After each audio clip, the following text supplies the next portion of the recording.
Assalamualaikum warahmatullahi wabarakatuh. Selamat bertemu lagi siswaku, anak-anakku semuanya. Semoga kita bisa belajar hari ini dengan menyenangkan dan kita mulai dengan Bismillahirrahmanirrahim.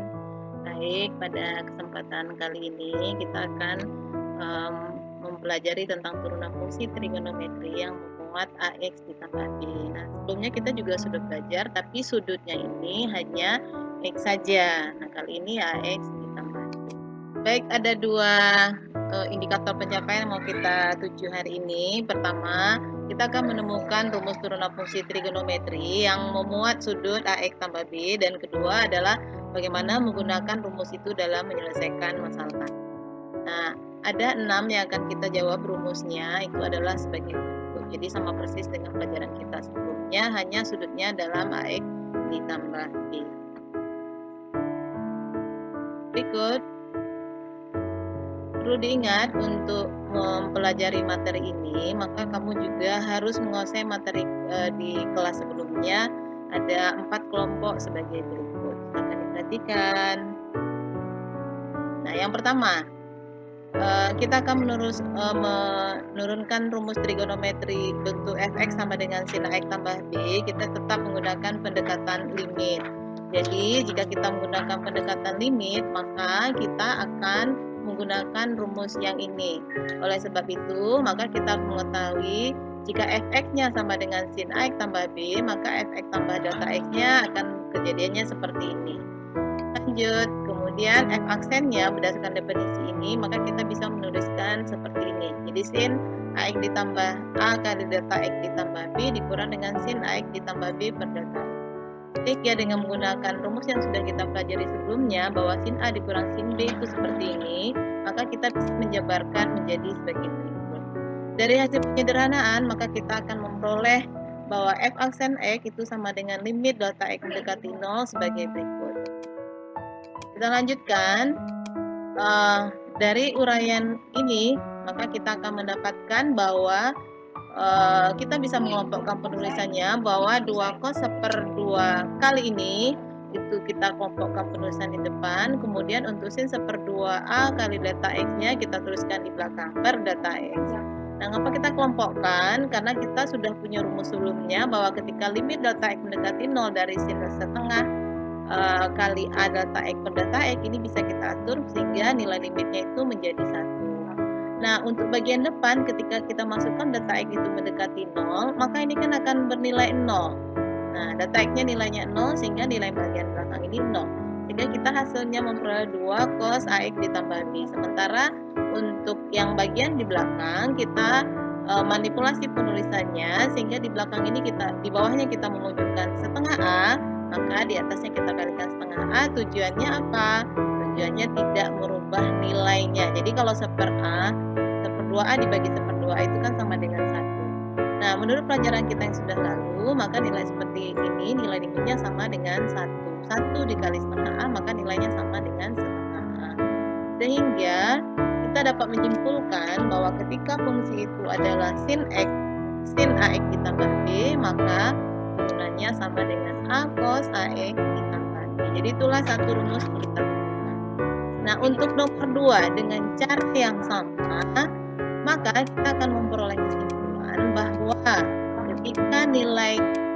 ketika fungsi itu adalah fx sama dengan cos AX ditambah B, maka fungsi itu turunannya adalah min A sin AX ditambah B. Jadi silakan kamu pelajari nanti. Untuk fungsi ketiga yaitu tangen AX tambah B. Nah, ketika bentuknya itu tangen, ingat pelajaran kita sebelumnya, maka itu harus kita rubah menjadi bentuk sin per cos. Sama caranya. Ketika bentuknya adalah U per P, maka kita lanjutkan dengan menggunakan rumus berikut. Nah, coba perhatikan berikut. Ada U, ada V-nya, kemudian kita gunakan bahwa hasil sebelumnya itu ini turunannya A cos AX tambah B, sementara yang V-nya adalah min A sin AX tambah B, kita masuknya. Maka dari hasil olahan itu kita akan memperoleh bahwa jika fungsi itu adalah fx sama dengan tangen AX tambah B, maka turunannya adalah A sekant kuadrat AX tambah B. Nah, Ibu hanya menurunkan 3 saja, yang 3-nya boleh kamu coba sendiri, gunakan konsep yang sudah kita pelajari sebelumnya. Nah, dengan demikian maka kita akan memperoleh 6 rumus sebagai berikut. Nah, ini rumusnya yang ke-6. Jadi kita sudah ada 12 rumus ini untuk turunan fungsi trigonometri, dan Anda tuh semua harus mengingat itu semuanya supaya dalam pengerjaan soal kita akan lebih cepat. Baik, sekarang Ibu tampilkan beberapa contoh. Jadi sebenarnya penggunaan turunan itu juga ada. Kalau fx sama dengan sin 5x, ingat sin itu turunannya adalah cos. Jadi cos 5x, turunan dari 5x ini adalah A. Jadi kalau kita ambil nih sin AX tambah B, B-nya itu 0 nilainya. Jadi nilai turunannya 5 cos 5x. Kemudian kalau bentuknya nomor seperti nomor 2, maka yang perlu kamu ingat 2 itu konstanta. Jadi dia boleh kamu kalikan nanti terhadap hasil turunannya. 2-nya boleh di depan. Yang harus kamu turunkan itu adalah tangen 3x dikurang 3. Apa turunan tangen? Turunan tangen itu adalah sekant kuadrat. Nah, ini tetap. Terus A-nya yang mana? A-nya itu 3. Jadi turunan dari 3x kurang B itu sama dengan 3. Maka bisa kita tulis sama dengan lagi nih 6 sekant kuadrat 3x kurang B. Kemudian untuk nomor 3, contohnya Ibu ambil seperti ini. Nah, perlu hati-hati ketika cos kuadrat 4x tambah setengah pi, yang dikuadratkan itu sebenarnya adalah cos 4x tambah setengah pi-nya. Jadi kesemuan ini yang kita kuadratkan.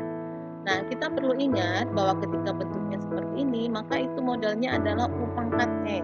Ingatkah Ananda, ketika Y sama dengan U pangkat N, bentuk aljabarnya yang sudah kamu pelajari, maka turunannya sama dengan N dikali U pangkat N kurang 1 dikali dengan U aksen. Nah, berlaku juga untuk trigonometri. Jadi ketika kita mengambil U-nya ini, nah U-nya ini, jadi turunannya itu ini diturunkan ke depan jadi 2, ya kan? Yang di dalam tanda kurung ini tetap, kemudian pangkatnya dikurangi 1, kemudian dikalikan turunan yang di dalam ini tadi ya. Turunan dari cos 4x ditambah setengah pi itu apa?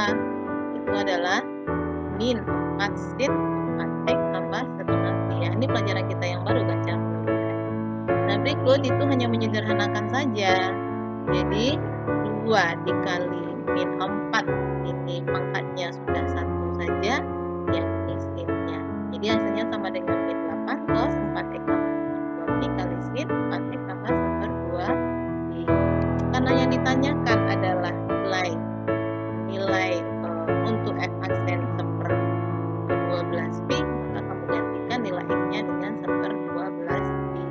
Sehingga kita bisa mengambil hasil akhir bahwa 1/3 pi dan 1/2 pi itu sama dengan 150 derajat, maka kita bisa mengambil kesimpulan bahwa f aksen dari 1/12 pi itu sama dengan 2/3.